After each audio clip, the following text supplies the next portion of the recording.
Yeah, I keep seeing this Occupy Wall Street and the 1%, the 99% against 1%. And you look up here on Wikipedia, distribution of wealth, top 1% own 38% of the wealth.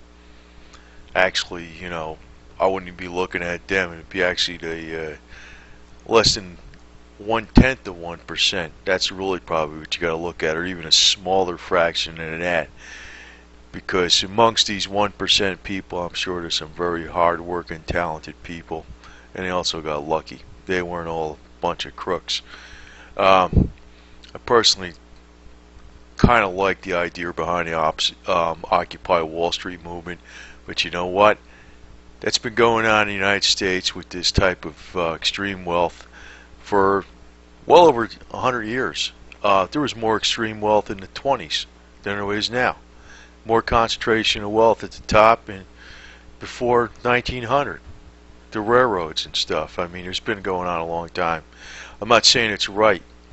A lot of people got pissed off, changed rules, but then, the rules got changed back more than 10 years ago. Nobody got pissed off till it's really hitting them hard.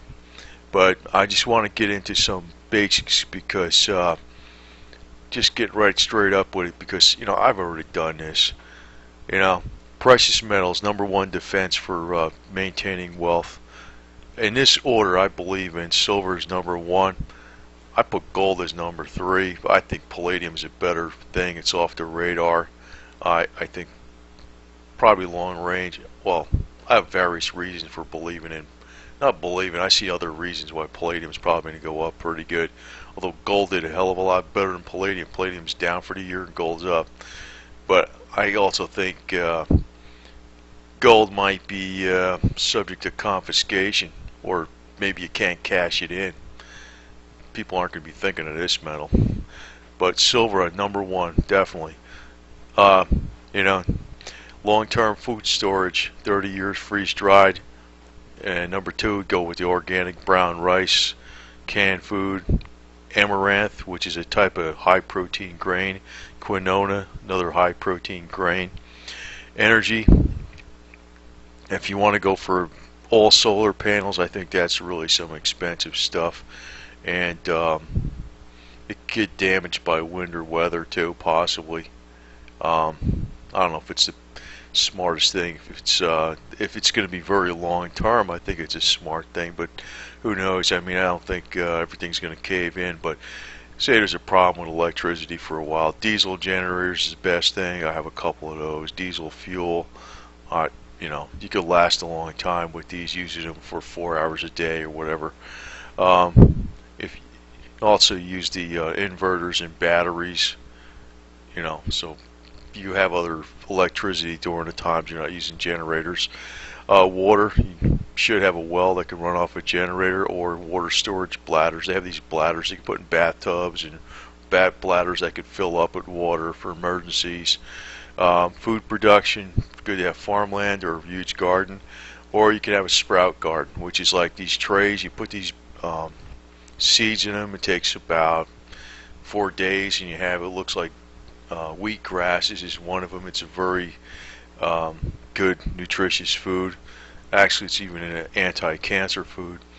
But people ought to get down into the basics. If this tenth of a 1%, let's put it that way, gave all their money out to everybody, it's not going to produce anything real. It's a bunch of fluff.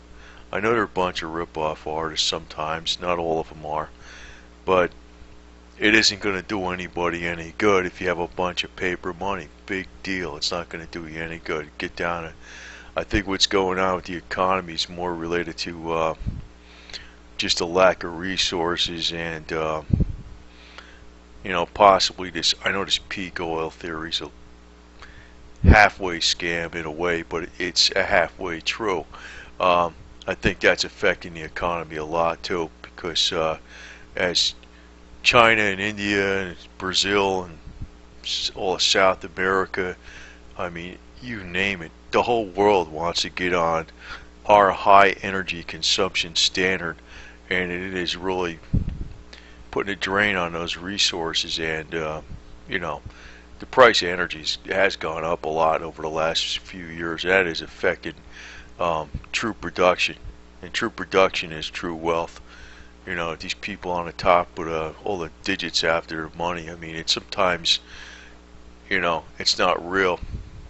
Real things are this, you know. And I just want to mention something else. You know, when you look at these GDP numbers, there is so much fluff and BS involved in it. You know, I never liked something where you look purely at the numbers. When you're looking at construction, you got a real product that's going to have a useful utility for many years. Energy's an absolute necessity. Roadways, you know, vehicular transportation, could be railways, you know, railroads and all that type of stuff. Food, another necessary item. Communication, another necessary item. Manufacturing. These are really the real nuts and bolts behind GDP. And you know, one thing I think about is this, Rome. You know, when it finally fell apart, whatever you want to call it, you know, the so-called barbarians or whatever they were came in, the Vandals, the Huns or whatever. You know, there would be somebody who was could recite all the Greek poems and stuff like that, had them all in memory. They were worthless. They might have been a big deal in that society before, but it went right back to what the ancient Roman values were in the first place. A blacksmith was worth way more than somebody who can recite all these poems and prose from all the ancient literature. It didn't matter because it really had no practical utilitarian value. So we should get back to some of that, and you know, that is one reason I knew when they took this out of the United States, I knew that was a scam 20 years ago. But you know what? Nobody gave a damn because the products were cheap out of China. Nobody was really screaming about it then, were they? Now they are. That's why I'm a little skeptical about some of these movements against the 1%. Another thing, you know, we do have a lot of, you know, excess waste, and you know, I mean, it's a big consumption society over crap. You know, I mean, whatever the hell's in these bags here probably is garbage too. Whatever, it's not something that's absolutely necessary, and I think people are just going to have to get down to absolute necessities. And you know, when you're looking at the numbers of some of these people who have wealth, it may be a lot of fluff too. You really don't know. Unless they have actual hard assets, like we're talking, you know, buildings, real estate, something that produces energy, you know, something that maintains roadways, they produce things that are necessary for transportation or maintaining transportation. They own farmland. They own, you know, various networks or whatever necessary for communication, or they're manufacturers of goods and services. Now, if they have something where they have a lot of bullcrap financial instruments, it doesn't mean anything. It doesn't mean anything. They're going to be in big problems. They're going to have big problems. I would concentrate on the absolute essentials, and get busy on this type of stuff. Don't worry about the 10th of 1%, because I think they're painting themselves in a corner, and the kind of wealth they have, it's imaginary. You know, in Rome, they built, you know, I mean, it was built with power by humans. This wasn't even built with machinery, and it was still done. So, I mean, there's a lot that can be done, and it's just a matter of getting down to it right on a small scale and doing it. You know, in the United States, we still have some really fantastic projects. You know, this project actually is really completed.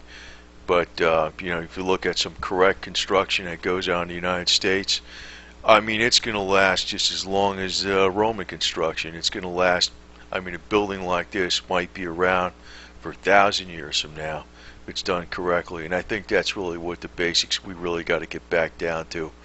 All this protesting, I wouldn't bother doing it out in the streets. I wouldn't be bothering facing off any cops.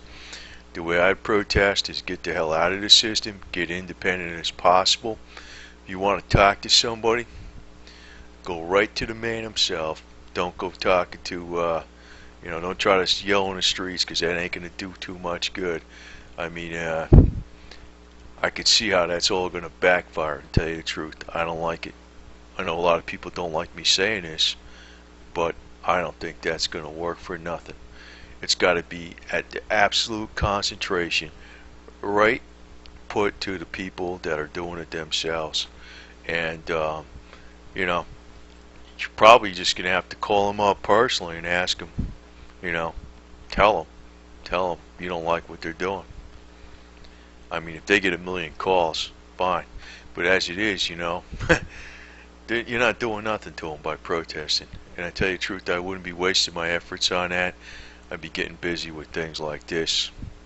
Because to tell you the truth, very top elite. You want to talk about useless eaters and insects? That's them. That's them. They can't do shit. That's the truth. That's the absolute truth behind it. Most of the people on the very top, they're pretty much useless as far as everyday survival. So I wouldn't worry about them.